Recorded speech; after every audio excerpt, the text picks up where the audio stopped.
Okay. కానీ ఏంటంటే వీళ్ళేంటంటే ఎప్పటికొకప్పుడు మాకు గుర్తింపు రాదా, ఖచ్చితంగా కానీ గుర్తింపు ఓపికలు ఎక్కువ సార్, ఓపిక ఉండాలండి. ఓపికలు చాలా ఎక్కువ. ఇక్కడ అదృష్టం ఉన్నా లేకపోయినా నాకు తెలియదు, కానీ ఓపిక ఉన్న వాళ్ళు ఖచ్చితంగా ఎప్పుడో ఒకప్పుడు హిట్ అవుతారు. Yes sir. బెస్ట్ ఎగ్జాంపుల్ నేనే. సార్ ఎన్ని ఇయర్స్ సార్ కెరియర్ మీది ఇందులో? ఫస్ట్ నేను పాడుతా దిగా పాడాను. యాక్చువల్గా ఫస్ట్ బజాజ్ పాడుతా దిగాలో పాడాను. ఓకే. ఆ తర్వాత ఎస్పీ గారితో మీకు అనుబంధం ఉంటుంది ఆ టైంలో.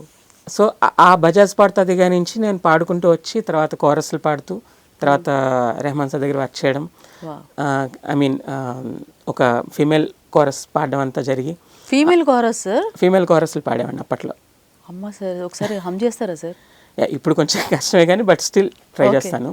సో అలా ఏంటంటే అక్కడ అలా పాడి ఆ తర్వాత వచ్చి లక్కీగా తర్వాత మళ్ళీ వచ్చి ఈటీవీలో మురళీధర్ గారిని ఒక ఆయన ఉండేవారు, మురళీధర్ కేసరి గారని చెప్పి. ఆయన నాకు ఒక రకంగా చెప్పాలంటే నా సెకండ్ ఇన్నింగ్స్కి టోటల్ ఆయన ఒక గాడ్ ఫాదర్ లాగా. వై బికాజ్ ఏంటంటే ఆయన చేసిన అన్ని ప్రోగ్రామ్స్కి కూడా నేనే మ్యూజిక్ చేశాను. అలానే సౌందర్య లహరి అని రాఘవేంద్రరావు గారి కార్యక్రమాన్ని కూడా నేను మ్యూజిక్ చేయడం జరిగింది. సౌందర్య లహరి రాఘవేంద్రరావు గారి ఫస్ట్ టైం టీవీలో ఒక టాక్ షో చేస్తే దానికి నా అదృష్టం కొద్ది దానికి మ్యూజిక్ డైరెక్టర్గా నాకు ఒక అవకాశం రావడం జరిగింది. దానికి ఫస్ట్ యాంకర్ బాలు గారు.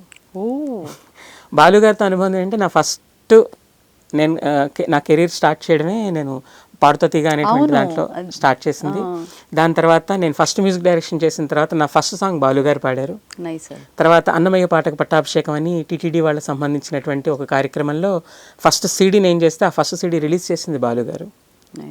ఇలా ప్రతిదీ కూడా నాకు ఒక చిన్న అంటే భగవంతుడు ఒక మెమరీ ఇచ్చాడు నాకు నిజంగా ఆ విషయంలో. అదేవిధంగా అందుకని నేను స్టూడియో పెట్టుకోగానే ఫస్ట్ మీరు ఎంటర్ అవ్వగానే ఫస్ట్ ఫొటోస్ ఎవరు ఉంటాయంటే బాలు గారు, జానకమ్మ గారు, రాజా గారు, ఈ ముగ్గురు ఫొటోస్ ఉంటాయి.